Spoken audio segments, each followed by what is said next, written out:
श्रीरामपूर शहरातील ward number 2 मधील रहिवासी बंटी जहागीरदारची काल जर्मन रुग्णालयासमोर गोळ्या घालून हत्या करणाऱ्या दोघांना पोलिसांनी आज पकडले। एसपी सोमनाथ घारके व अप्पर पोलीस अधीक्षक सोमनाथ वागचौरे यांच्या आदेशाप्रमाणे आरोपींची कसून चौकशी सुरू आहे। 31 डिसेंबर रोजी दुपारच्या सुमारास श्रीरामपूर शहर येथे कब्रस्तानजवळ बंटी उर्फ असलम जहागीरदारवर गोळीबार झाल्याने दवाखान्यात नेत असताना त्यांचा मृत्यू झाला व सोबत असणारा अमीन गुलाब शेख जखमी झाले।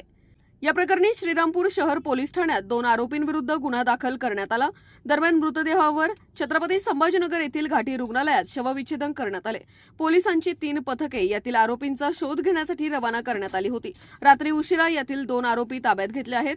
कृष्णा अरुण शिंगारे वय वर्ष 23 राहणार सिद्धार्थनगर वार्ड नंबर 1 श्रीरामपूर, रवींद्र गौतम निकाळजे वय वर्ष 20 राहणार भीमनगर वार्ड नंबर 6 श्रीरामपूर अशी त्यांचे नावे असल्याची पोलीस सूत्रांनी सांगितले। गुन्ह्यात वापरलेले शस्त्र आरोपींनी कोठून आणले, गुन्ह्याचा प्लॅन कोणी व कसा केला, गुन्ह्यामध्ये अन्य कोण आरोपी सामील आहेत किंवा कसे व गुन्हा करण्यामागे नेमकं कारण काय या बाबींचा पोलीस सखोल तपास करत आहेत।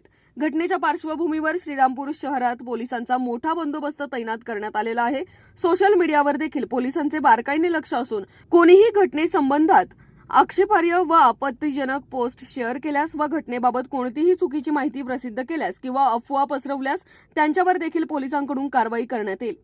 जिल्ह्याचे एसपी सोमनाथ घारगे व अप्पर पोलीस अधीक्षक सोमनाथ वागचौरे यांच्या मार्गदर्शनाखाली डीवायएसपी भवर, पोलीस निरीक्षक देशमुख हे पुढील तपास करत आहेत। बंटी जहागीरदारवर पुणे बॉम्बस्फोटसह 17 गंभीर स्वरूपाचे गुन्हे दाखल आहेत। गुन्ह्याच्या अनुषंगाने आरोपींकडे सखोल विचारपूस करण्यात येत आहे। ब्युरो रिपोर्ट, राष्ट्र सह्याद्री न्यूज।